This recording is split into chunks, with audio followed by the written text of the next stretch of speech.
बैठे हुए थे, एक फकीर आया और कहता है अहमद रजा 10 रुपए दे दे नहीं तो घर को पलट दूंगा, 10 रुपए दे दे तो घर को पलट दूंगा। अब आला हजरत बाहर आए, 10 नहीं मैं तुझे 20 दूंगा लेकिन अपनी बात वापस ले ले।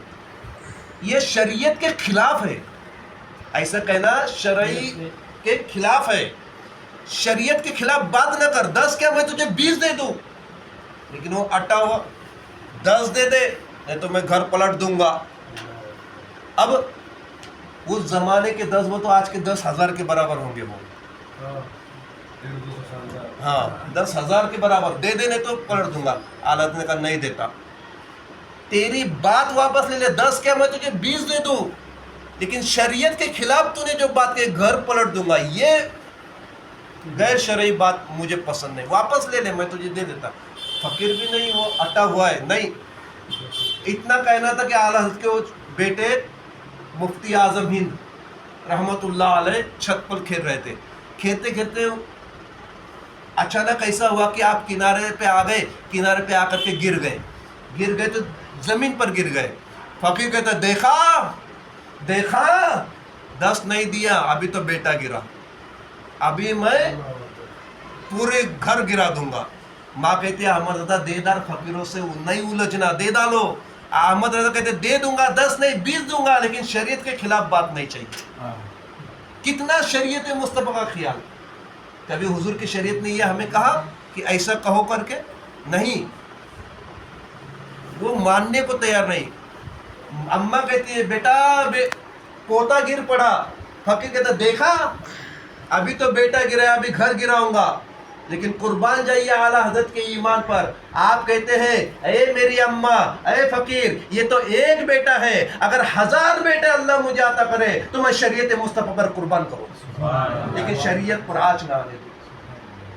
इतना कहना था कि बेटा मुफ्ती आजम हिंद उठ कर खड़े हो गए और कहते अब्बू जान देखो मुझे कुछ हुआ ही नहीं, मिट्टी भी नहीं लगी, ना चोट आई ना कुछ आई। आला हजरत को देख कर, ये चीज को देख करके कुछ मुरीदे कहते हैं, कुछ आजू बाजू ईद गिद वाले कहते हैं अरे अहमद रजा ये आपकी करामत है, कुर्बान जाइए। आप कहते हैं ये मेरी करामत नहीं, ये मेरे रब की तौहीद और मेरे आका की सुन्नत पर अकीदा रखने का नतीजा। सुभान अल्लाह, सुभान अल्लाह। इतना कहना था, अब फकीर भी थोड़ा गड़बड़ा गया।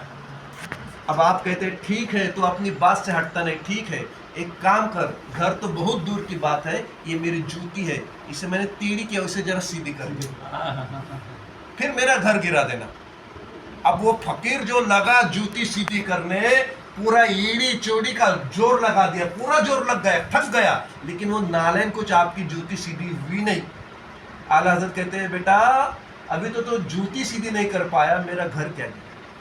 वो भी फकीर समझ गया कि ये ऐसा वैसा आदमी नहीं है, शरीयत का मुकम्मिल पाबंद है। वो फकीर कदम पर गिर करता है और कहता है अहमद रजा मैंने अपनी बात को वापस कर लिया।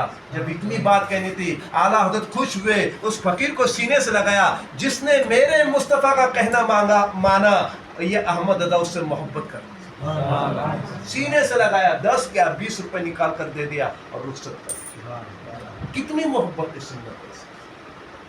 ऐसे भी हमें औलिया अल्लाह की महफिल में बैठेंगे, सुनेंगे तो समझ में आएगा, और समझेंगे तो अमल करना आसान हो जाएगा। एक बुजुर्ग थे दीदार शाह रहमतुल्लाह अलैह, वो इनके खलीफा जो नईमुद्दीन मुरादाबादी के दोस्त थे, और वो आला हज़रत से उम्र में भी ज़्यादा थे और सैयद ज़्यादा थे, यानी सैयद थे और पीर भी थे वक्त के। चेहरे पर भी माशाअल्लाह बहुत अच्छा नूर था।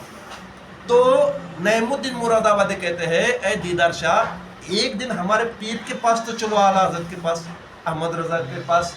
लेकिन ये कहते क्या करो जा करके, क्या करो, एक तो वो पठान तबीयत के बड़े सख्त, उनसे मैं नहीं मिलता। कई मर्तबा कहा नईमुद्दीन मुरादाबादी ने, लेकिन ये जाने को तैयार नहीं, जाने को तैयार नहीं। एक दिन ऐसा हुआ, अल्लाह जाने इनके दिल में क्या तब्दीली आई। आप कहते हैं जब नईमुद्दीन मुरादाबादी निकले तो देख पूछते हैं कहाँ चले, तो मैं चला अपने शेख के पास, अहमद रजा के पास, आला हजरत के पास। तो दीदार शाह کہ دل میں خیال آیا کہ چلو اتنی بار بولا ہے، ایک دن جا کر تو دیکھو. غور سے سنیے، اتنا سنا کر ختم کر دو. جا کر تو دیکھے کہ ہے ہی کون یہ اعلیٰ حضرت. چلو میں بھی چلتا ہوں. چلنے کے بعد جیسے ہی پہنچے اعلیٰ حضرت کے وہاں، آپ کے کاشانائے، آپ کے غریب خانے میں جیسے پہنچے تو آپ کا ایک مدرسہ تھا.